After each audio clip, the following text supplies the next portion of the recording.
রাসূলুল্লাহ সাল্লাল্লাহু আলাইহি সাল্লামের মেয়ে ফাতেমা রাদিয়াল্লাহু তাআলা আনহার মৃত্যুকে কেন্দ্র করে একটা ঘটনা শুনছেন আপনারা। তিনি ইন্তেকাল করলেন, করার পর তাকে কবরে রাখা হয়েছে। আবু যর গিফারি রাদিয়াল্লাহু তাআলা কবরকে লক্ষ্য করে বলছে, কবর তুমি কি জানো তোমার মাঝে কাকে রেখে গেলাম? কবর কোনো জবাব দেয় না। তখন তিনি বললেন, তোমার মাঝে আলীর স্ত্রীকে রেখে গেলাম। নাউজুবিল্লাহ বলেন। কানছেন, আগে কানছেন এগুলো শুই না, কিন্তু আজকে একটু নাউজুবিল্লাহ বলেন, এটা ভিত্তিহীন বর্ণনা। এরপরে বলছে কবর কোনো জবাব দেয় না। তারপরে বলছে কবর জানো কাকে রেখে গেলাম? হাসান হুসাইনের মাকে রেখে গেলাম। তো এগুলো শুনলে কিন্তু আমরা এমনি একটু খুব আবেগী হয়ে যায়, হারে হাসান হুসাইন, কারণ আমরা তো মহব্বত করি নবীজির দুই নাতি হাসান হুসাইন রাদিয়াল্লাহু তাআলা আনহুমা, তাদের নবীজির কলিজার টুকরা, অবশ্যই মহব্বত করি আমরা। কিন্তু এইগুলা বললে কি হয়, যদি একটু বানায় বুনায় বলা যায় খুশিও না, কিন্তু টোটাল বর্ণনাটা ভিত্তিহীন। ভাই খুশি হওয়ার কি আছে বলতে? রাসূলুল্লাহ সাল্লাল্লাহু আলাইহি ওয়াসাল্লাম বলেছেন, মান কাযাবা আলাইয়া মুতাআম্মিদান, আমার নামে যদি কেউ মিথ্যা কথা বলে সে যেন তার আসনটা জাহান্নামে করে নেয়। তো ফাতেমা রাদিয়াল্লাহু তাআলা আনহারে রাখছে, রাখার পর কবর জবাব দেয় না। পরে বলছে কবর জানো কাকে রেখে গেলাম? রাসূল সাল্লাল্লাহু আলাইহি ওয়াসাল্লামের কন্যাকে রেখে গেলাম। কবর কোনো জবাব দেয় না। তখন এটা বলার পর কবর নাকি শেষে জবাব দিছে, যে আবু যর শোনো, তো এরকম শুনছেন আপনারা, কান্নাও করেছেন। টোটাল ঘটনাটা ভিত্তিহীন ঘটনা, এই ঘটনার কোনো ভিত্তি নাই ভাই, এটা সঠিক না। সঠিক কোনটা? ফাতেমা রাদিয়াল্লাহু তাআলা আনহার ইন্তেকালের ঘটনা বুখারীতে সুন্দরভাবে আলোচনা আছে। তিনি ইন্তেকাল করলেন, তার স্বামী আলী রাদিয়াল্লাহু তাআলা জানাজা পড়াইলেন, তিনি রাতে নিয়ে কবরস্থানে দাফন করে দিলেন। এই সুন্দর ঘটনা থাকতে কিভাবে এই ঘটনা বলা হবে যে কবর তুমি কি জানো কাকে রেখে গেলাম? কবর নাকি আবার শেষে জবাব দিয়েছে। একজন সাহাবীর ব্যাপারে এরকম মিথ্যা কথা বলাটা সঠিক নয়, মিথ্যা কথা শোনাটাও সঠিক নয়। তো আল্লাহর রাস্তে আপনারা এখানে শুনতেছেন, আরো 10 জনকে জানায় দিবেন ঘটনাটা ভিত্তিহীন ঘটনা। পারবেননি বলে দিতে? তাহলে কবরের সাথে এক সাহাবীর কথোপকথন, ফাতেমা রাদিয়াল্লাহু তাআলা আনহার লাশ রেখে, এই ঘটনাটি ভিত্তিহীন ঘটনা। কেউ যদি কখনো বলে ভদ্রতার সাথে বলে দিবেন, ভাই হয়তো কোনো বইয়ের মধ্যে না এসে গেছে, কিন্তু ঘটনাটা সঠিক। তবে একটা ঘটনা শুনেন আপনারা, এটা আবার সঠিক। কোনটা? মালাকুল মাউত মুসা আলাইহিস সালামের কাছে আসছে, আসার পর মুসা নবী থাপ্পড় দিচ্ছে, শুনছেন না? এটা সঠিক, এটা বুখারীতে আছে। আমরা সমস্যা করি কি, সঠিক ব্যাঠিক মিলায় মিলায় এমন কিছু করে ফেলি, সঠিকও ছেড়ে দিই, মাঝখানে ব্যাঠিকও ছেড়ে দিচ্ছি। এই জন্য ব্যাঠিকগুলা গ্রহণ না করে, এই তো আজকে বলে দিলাম, বাস আজকের পরে এরকম কেউ বলতে শিখলে ভদ্রতার সাথে বলে দিবেন এটা সঠিক না। তাহলে মুসা আলাইহিস সালাতু ওয়াস সালাম মালাকুল মাউতকে একটা থাপ্পড় দিছে তিনি আসার পরে, এটা সঠিক, বুখারীতে আছে। তাহলে আপনারা বলেন তো, নবীর কাছে মালাকুল মাউত গ্রাম্য ব্যক্তির রূপ ধারণ করে আসছে, এটা কি সঠিক? জাল। বলেন এটা কি জাল? আব্দুল মুনঈম ইবনে ইদ্রিস নামে এক ব্যক্তি এই জাল বর্ণনাটা দুনিয়াতে ছড়ায়া দিছে। পরে কিভাবে কিভাবে আমাদের দেশের চটি বাংলা বইয়ের মধ্যে চলে এসেছে, বাস এটা বলা শুরু হয়ে গেছে। ফাতেমা রাদিয়াল্লাহু তাআলা আনহাকে তার স্বামী আলী রাদিয়াল্লাহু তাআলা ইন্তেকাল করার পর তিনি কবর দিয়েছেন, তিনি জানাজা পড়িয়েছেন, এটা হলো সঠিক বর্ণনা। কবরে রাখার পর কবরের সাথে আবু যর গিফারি রাদিয়াল্লাহু তাআলা আনহুর কথোপকথন, এটা একজন সাহাবীর নামে মিথ্যা বর্ণনা। তাহলে এই মিথ্যা থেকে আমরা বাঁচবো। আল্লাহ আমাদের সকলকে বুঝার তৌফিক দান করুন, আমিন। রাসূলুল্লাহ সাল্লাল্লাহু আলাইহি ওয়াসাল্লাম বললেন মৃত্যুর যন্ত্রণা। এই হলো আজকের দ্বিতীয় আলোচনা, 3 নাম্বার আলোচনা। মৃত্যুর পর কবরের জগতে আমাদের যেতে হবে। মুসনাদে আহমদ হাদিসের কিতাব 18,557 নম্বর হাদিস, ইয়া লম্বা হাদিস। এই হাদিসের বর্ণনাকারী বারা ইবনে আযিব রাদিয়াল্লাহু তাআলা তিনি বলেন, খরাজনা মা রাসূলিল্লাহি সাল্লাল্লাহু আলাইহি ওয়াসাল্লাম ফি জানাজাতি রাজুলিন মিনাল আনসার। আমরা একজন আনসারী সাহাবীর জানাজায় বের হলাম নবীর সাথে। জানাজায় বের হওয়ার পর হাত্তান তাহাইনা ইলাল কবরি ওয়ালাম মায়ুল হাদ, কবরের কাছে পৌঁছে গেলাম যে কবরের মধ্যে এখনো লাশ রাখা হয় নাই, কবরে এখনো লাশ রাখা হয় নাই। জালাসান নবী সাল্লাল্লাহু আলাইহি ওয়াসাল্লাম, আল্লাহর নবী পাশে বসে গেলেন। ওয়া জালাসনা হাওলা, আমরাও আল্লাহর নবীর পাশে বসে গেলাম। নবীজি কবরের পাশে বসলেন, আমরাও নবীর সামনে বসে গেলাম। এবার দেখেন, আমরা বসে রইলাম, নবীর দিকে তাকায় আছে। কান্না আলা রুউসিনা আত-তাইর, যেন আমাদের মাথার উপর পাখি বসা, আর নবীজি নিচের দিকে তাকায় বসে রয়েছে। নবীর হাতে একটা লাঠি মুবারক, ইয়ানকুতু বিহি ফিল আরদ, এটা দিয়ে জমিন এইভাবে আঁকা আঁকি করতেছে নবীজি। ফারাফা রাসা, মাথা উপরে উঠাইছে। মাথা উপরে উঠানোর পর আল্লাহ নবী বললেন, ইস্তাইযু বিল্লাহি মিন আযাবিল কবরি মাররাতাইনি আও সালাসা। নবীজি বললেন, তোমরা কবরের আযাব থেকে পানা চাও, আল্লাহর কাছে পানা চাও। 2 বার বা 3 বার এই কথাটা বললেন, কবরের আযাব থেকে তোমরা আল্লাহর কাছে পানা চাও। 2 বার বা 3 বার বললেন। কেন পানা চাও? ইন্নাল আবদাল মুমিনা ইযা কানা ফি ইনকিতাইম মিনাদ দুনিয়া ওয়া ইকবালিম মিনাল আখিরাহ, ইমানদার বান্দা যখন দুনিয়া থেকে বিদায় নেওয়ার সময় হয়, নাযালা ইলাইহি মালাইকাতুম মিনাস সামা, বিদুল উজুহ কান্না উজুহাহুম আশ-শাম। ইমানদার বান্দা যখন দুনিয়া থেকে বিদায় নেওয়ার সময় হয়, মুমূর্ষু অবস্থায় অসংখ্য অগণিত ফেরেশতা সূর্যের মতো সুন্দর চেহারাগুলা তারা দলে দলে উপস্থিত হয়ে যায় ইমানদারের আত্মাটা স্বাগত জানানোর জন্য। সুবহানাল্লাহ। আমার আপনার আমাদের সকলকে যেন আল্লাহ এই মৃত্যুটাই নসিব করে। আমিন। মাআহুম কাফনুম মিন আকফানিল জান্নাহ ওয়া হানুতুম মিন হানুতিল জান্নাহ। ফেরেশতাদের সাথে জান্নাতের কাফনের কাপড় আর সুগন্ধি নিয়ে আসছে তারা। সুম্মা ইয়াজিউ ইলাইহি মালাকুল মাউত, এরপর মৃত্যুর ফেরেশতা তার কাছে আসে, আসার পর হাত্তা ইয়াজলিসা ইনদা রাসিহি, মাথার কাছে বসে।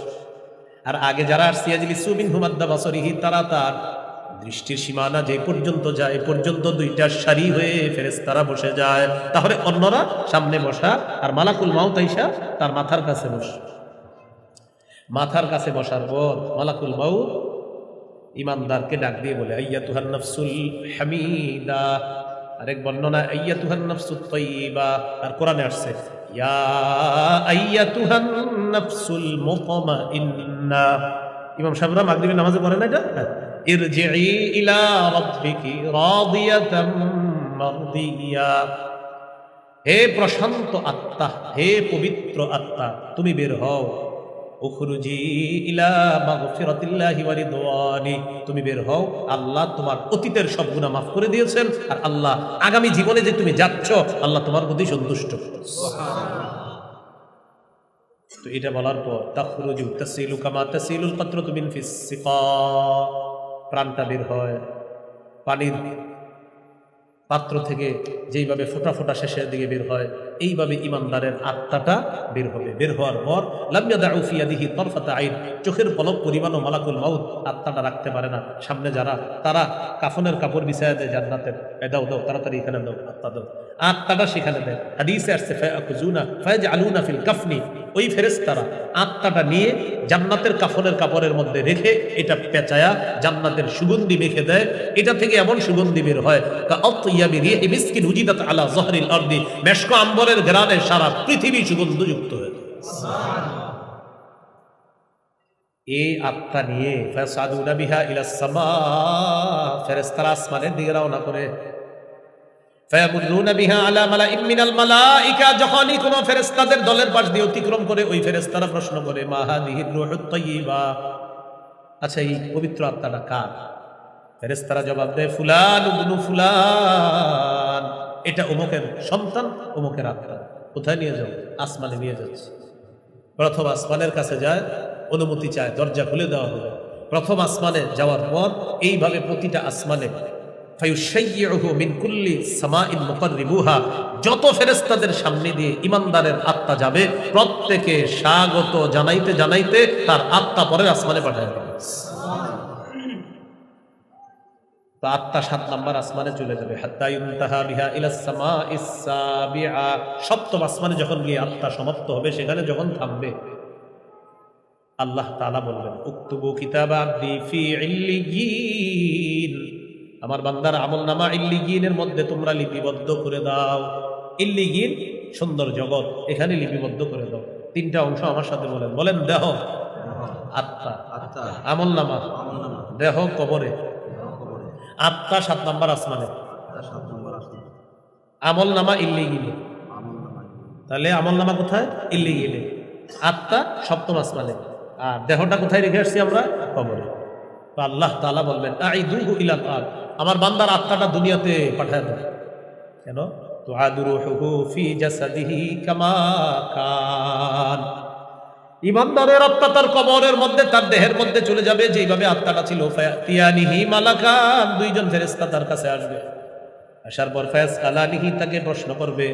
ফায়ুজলিসানিহি, তাকে বসাবে। বসানোর পর ফায়াসআলানিহি, তাকে প্রশ্ন করবে মান রব্বুকা, তোমার রব কে?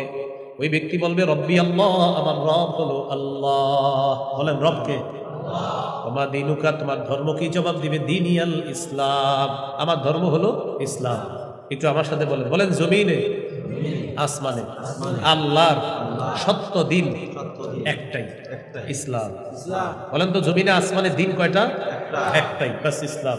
আকীদাতুত তাওহীদে আছে দীনুল্লাহি ফিল আরদি ওয়াস সামাই ওয়াহিদুন, আসমান জমিনে দিন একটা, সেটা হলো ইসলাম। সূরা আলী ইমরানের 19 নম্বর আয়াতে এটি বলছে আল্লাহ, ইন্নাদ দীনা ইনদাল্লাহিল ইসলাম, আল্লাহর কাছে একমাত্র সত্য দিন হলো ইসলাম। ইবনে তাইমিয়া রাহমাতুল্লাহি আলাইহি বলেন, মান লাম ইকররা বাতিনান ওয়া যাহিরান আল্লাহ লা ইয়াকবালু সিওয়াল ইসলামি দীনান ফালাইসা বিমুসলিমিন, কেউ যদি এই কথা স্বীকার না করে যে আল্লাহ ইসলাম ছাড়া অন্য কিছু গ্রহণ করবে না দিন হিসাবে, এটা যদি কেউ স্বীকার না করে, অর্থাৎ আল্লাহ শুধু ইসলামটাই গ্রহণ করবে, এছাড়া অন্য কিছু গ্রহণ করবে না, এই কথা যদি কেউ বিশ্বাস না করে, মনে করেন হ্যাঁ মুখে মুখে বলে না আল্লাহ শুধু ইসলাম কবুল করবে, আর মনে মনে হলো না আল্লাহ ইসলাম ছাড়া অন্য ধর্ম গ্রহণ করবে, এটা তার মনে আছে, বাস সে মুসলমান না। সে কি না? মুসলমান না। কেন? সূরা আলী ইমরানের 85 নম্বর আয়াতে আছে, ওয়া মান ইয়াবতাগি গায়রাল ইসলামি দীনান ফালাই ইউকবালা মিন, যে ব্যক্তি ইসলাম ছাড়া অন্য কোনো কিছুকে দিন হিসাবে কামনা করবে, এটা তার থেকে কিছুতেই গ্রহণ করা হবে না। আল্লাহ আমাদের সকলকে ইসলামের উপর অটল অবিচল থেকে মৃত্যুবরণ করার তৌফিক দান। আমিন। তো বলবে তোমার দিন কি? সে বলবে ইসলাম। 3 নাম্বার, ওয়ামান হাদার রাজুলুল্লাযী বুইসা ফীকুম, এই মানুষটাকে চেনো যাকে তোমাদের মাঝে প্রেরণ করা হয়েছে। ওই ব্যক্তি জবাব দিবে, হাদা নবীজি মুহাম্মাদুন সাল্লাল্লাহু আলাইহি ওয়াসাল্লাম, তিনি হলেন আমার নবী মুহাম্মদ সাল্লাল্লাহু আলাইহি ওয়াসাল্লাম। ফেরেশতারা বলবে, আইনা ওয়াজাদতা হাদা, তুমি জবাবগুলা কোথায় পেলা? ওই ব্যক্তি বলবে, করাতু কিতাবাল্লাহ, আমি দুনিয়াতে আল্লাহর কোরআন পড়েছিলাম, সেখানে এই জবাব আমি পেয়েছি। কোরআন পড়ছি, সেখানে এই জবাব আমি পেয়েছি। আল্লাহ বলবেন, আফরিশুহু মিনাল জান্নাহ আন সাদাকা আবদি, বান্দা সত্য কথা বলছে, আমি আল্লাহ তাকে সত্যায়ন করে দিলাম। আফরিশুহু মিনাল জান্নাহ, তার কবরে জান্নাতের বিছানা বিছায়া আছে। ওয়া আলবিসুহু মিনাল জান্নাহ, তার শরীরে জান্নাতের পোশাক পরায়া দাও। ইফতাহু লাহু বাবান ইলাল জান্নাহ, কবর থেকে জান্নাত পর্যন্ত একটা দরজা খুলে দাও। সুবহানাল্লাহ। ফায়াতিহা বিরিহিহা ওয়া তিবিহা, দরজা খুলে দেওয়ার পর জান্নাত থেকে নাজ নিয়ামত সুগন্ধি তার কবরের মধ্যে আসতে থাকবে। ফায়ুফসাহু লাহু ফি কবরিহি মাদ্দা বাসারিহি, দৃষ্টি চারদিকে যে পরিমাণ যাবে এই পরিমাণ পর্যন্ত কবর জগৎটা প্রশস্ত করে দেওয়া হবে, কবরের জগৎ প্রশস্ত করে দেওয়া হবে। ওয়া তানাব্বারু লাহু, কবর আলোকিত করা হবে তার কবরটা। এজন্য আলাদা মোমবাতি টোমবাতি দিয়ে না, এগুলো দরকার নেই, বুঝছেন? এমনি কবর আলোকিত হবে, কি দেওয়া দরকার নেই।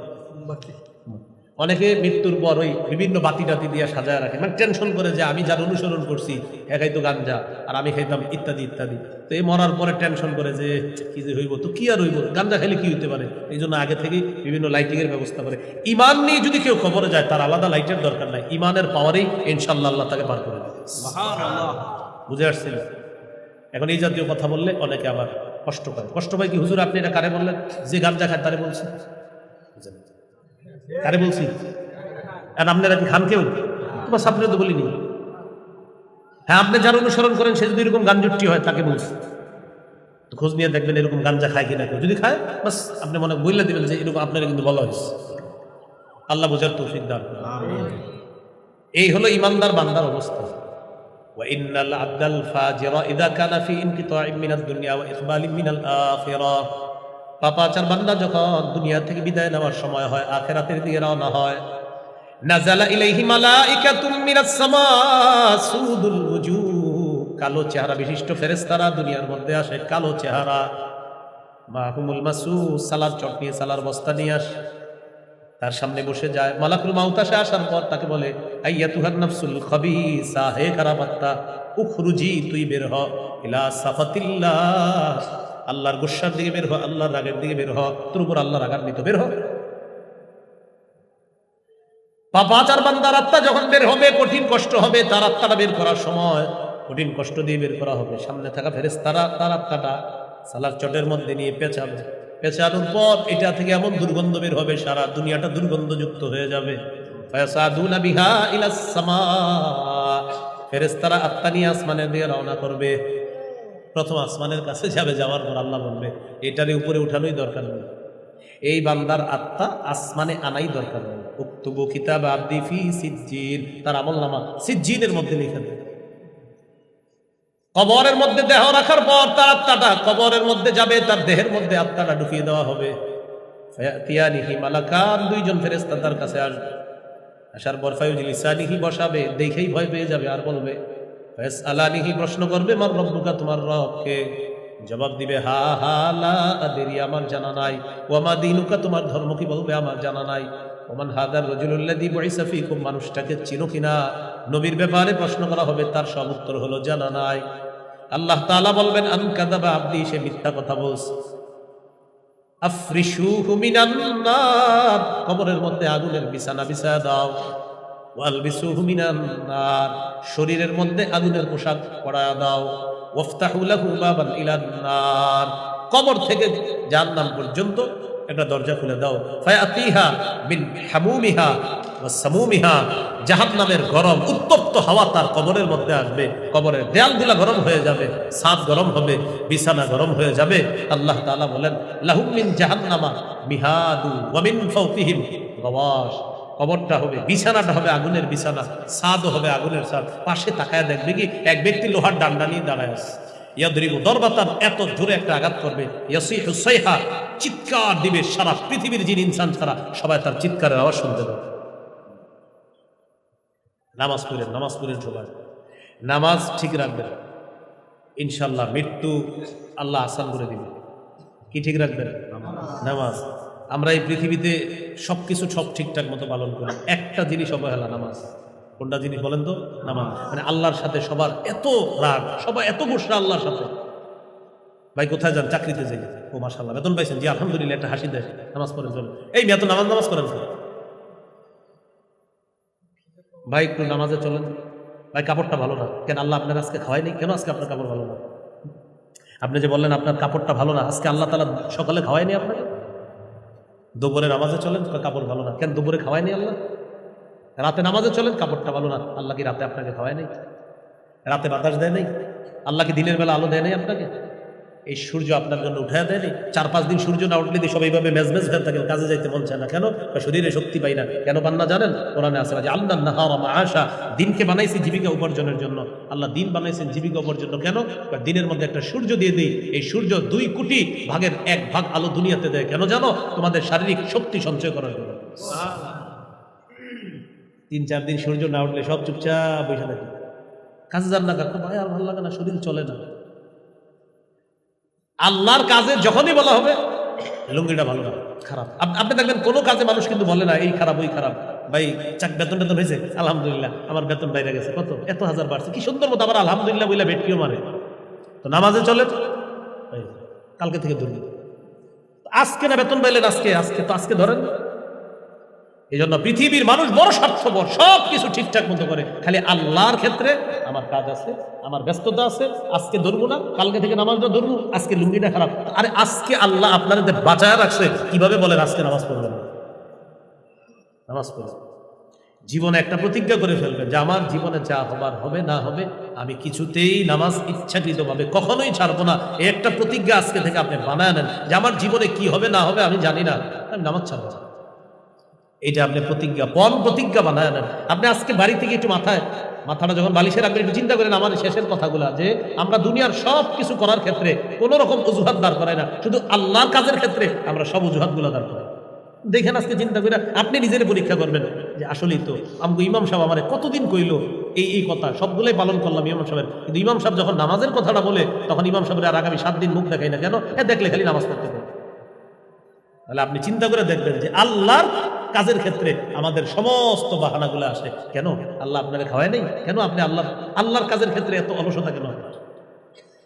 নিজের আজকে প্রশ্ন করবেন যে আপনি এই জীবনে কতবার আল্লাহর কোনো কাজের ক্ষেত্রে আপনি বলছেন আজকে না কালকে? আল্লাহ তো আপনার একদিনও বলে নাই বান্দা আজকে না কালকে, আল্লাহ আপনার প্রতিদিন খাওয়াইতেছে। আল্লাহ আমাদেরকে বুঝার তৌফিক দান। তো বলছিলাম নামাজ পড়ে মৃত্যুটা সুন্দর হবে, এগুলো 3 নাম্বার কথা। কবরের জগৎ, নবীজি এটাই বললেন কবরের আযাব থেকে পানা চাও। কবরের জগৎ শেষ হওয়ার পর আরেকটা জগৎ হবে হাসরের জগৎ। কোন জগৎ? হাসরের ময়দান হবে। এই হাসরের ময়দানটা আল্লাহ কায়েম করবেন। সূরা হুদের 104, 5, 6, 7 নম্বর আয়াতে আল্লাহ বলেন ওয়ামা নুআখিরুহু ইল্লা লিআজালিম মা'দুদ, আমি কিয়ামতের বিষয়টা নির্দিষ্ট সময়ের জন্য মুলতবি করে রেখে দিলাম। সময় মতো ঘটিয়ে দিব। কবে? ইয়াউমা ইয়াতি লা তাকাল্লামু নাফসুন ইল্লা বিইজনি, যেদিন আল্লাহর অনুমতি ছাড়া কেউ কথা বলতে পারবে না। সেদিন আল্লাহ বিচার ব্যবস্থা শুরু করবেন, ওজনের পাল্লা স্থাপন করবেন, দাড়ি পাল্লা স্থাপন করবেন। আল্লাহ বিচার ব্যবস্থা যখন শুরু করবেন, একদল মানুষ হবে হতভাগা, আরেকজন হবে সৌভাগ্যবান। এটা আল্লাহ বলেছেন, ফামিনহুম শাকিয়্যু ওয়া সাঈদ, তাদের মধ্যে কেউ হবে হতভাগা, কেউ হবে সৌভাগ্যবান। হতভাগা সৌভাগ্যবান কারা? যাদের ডান হাতে আমলনামা দেওয়া হবে তারা সৌভাগ্যবান, যাদের বাম হাতে আমলনামা দেওয়া হবে তারা হতভাগা। এই কথা আল্লাহ কোরআনে বলছেন, ফাআম্মা মান উতিয়া কিতাবা বিয়ামিনি ফায়াকুলু হা উমকরাউ কিতাবিয়া। যার আমলনামা ডান হাতে দেওয়া হবে অন্যদেরকে দেখায় বলবে, আমার আমলনামাটা একটু পইরা দেখো, আমি জান্নাতি, আল্লাহ আমারে জান্নাত দান করছে। আর যার আমলনামা বাম হাতে দেওয়া হবে সে বলবে, ইয়া লাইতানি লাম উতা কিতাবিয়া, আজকে যদি আমার আমলনামাটা আমারে না দেওয়া হতো। ওয়ালাম আদরি মা হিসাবিয়া, আমি যদি আমার হিসাবটা না জানতাম। ইয়া লাইতাহা কানাতিল কাদিয়া, মৃত্যুই যদি চূড়ান্ত ফয়সালা হয়ে যেত। মা আগনা আন্নি মালিয়া, আমার সম্পদ আমার কোনো কাজে আসলো না। হালাকা আন্নি সুলতানিয়া, আমার প্রভাব প্রতিপত্তি কোনো কাজে আসলো না। আমার কথায় কত মানুষ উঠতো বসতো, জমিন থরথর করে কাঁপতো, সব আজকে নিঃস্বত হয়ে গেল। আল্লাহ বলবেন, খুজু, ধরো এটা ধরো, ফাগুল্লুহু, বেড়ি পড়াও, তুম্মাল জাহিমা সল্লু, জাহান্নামে ধাক্কা মেরে ফেলে দাও, তুম্মা ফি সিলসিলাতিন দারউহা ৭০ দিরাআন ফাসলুকু, শিকল পেঁচাও, এটার শরীরের মধ্যে ৭০ গজ শিকল, এটার মধ্যে পেঁচায় দাও। তাফসীরের কিতাবে আসছে, নাকের ছিদ্র দিয়ে শিকলটা ঢুকিয়ে, কেউ লেখছেন মুখের ভিতর দিয়ে ঢুকিয়ে, পিছনের রাস্তা দিয়ে বের করে ৭০ গজ শিকলে তাকে পেঁচায়া জাহান্নামের কিনারায় নিয়ে ধাক্কা মেরে ফেলে দাও। এই হলো হতভাগা।